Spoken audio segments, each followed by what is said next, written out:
आज हम आपको बताते हैं निम्नलिखित यौगिकों का अणुभार ज्ञात कीजिए। आज हम बताएंगे आपको अणुभार कैसे ज्ञात किया जाता है।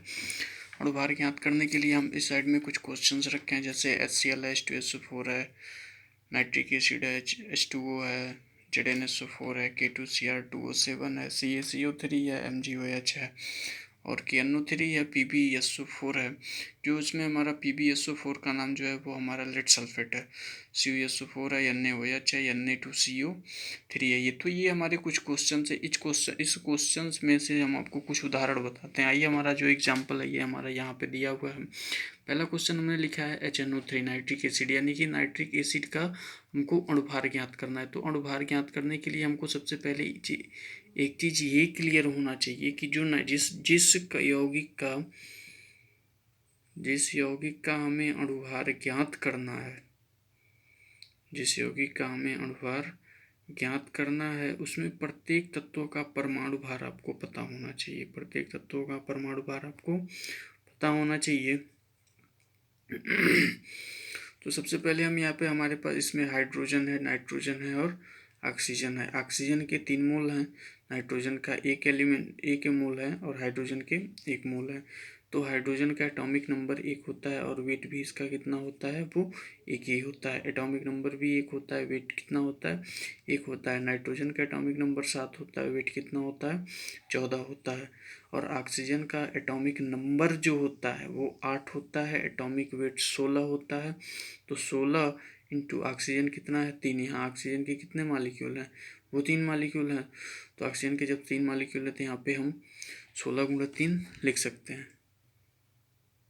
यहाँ पे हम ऑक्सीजन के देखिए हमने यहाँ लिखा है 16 गुणे 3, यानी कि 14 और 1 15 और 16 3 48, यानी कि 15 और 48 मिलके कितना हो गया, 63। यानी कि नाइट्रिक एसिड का अणुभार कितना है, 63 है।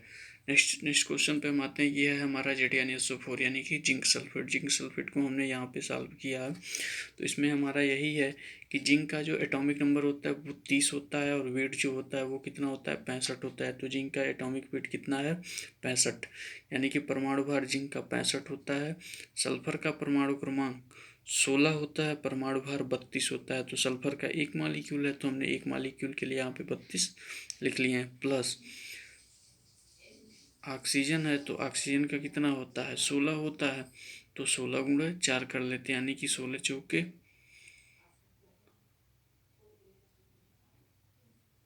32, 16 चौके 64, सॉरी यहाँ पे 64 होगा, 64। यहाँ पर जो होगा आपका 64 होगा। और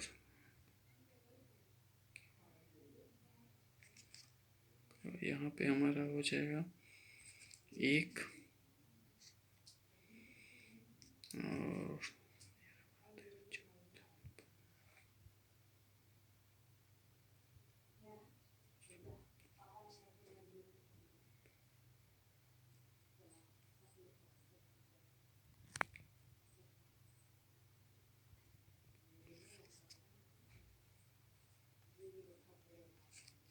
यहाँ पे 16 में 6 हो जाएगा।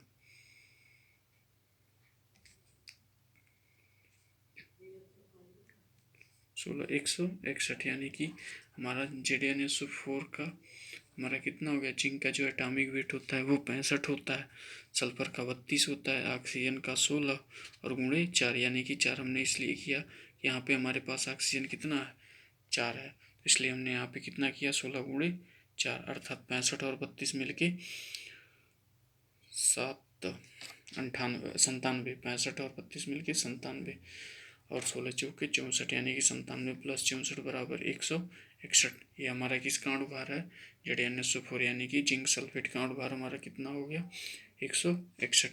नेक्स्ट क्वेश्चन पे हम आते हैं। CaCO3 दिया गया है। कैल्शियम का एटॉमिक नंबर 20 होता है और इसका जो एटॉमिक वेट होता है वो 40 होता है।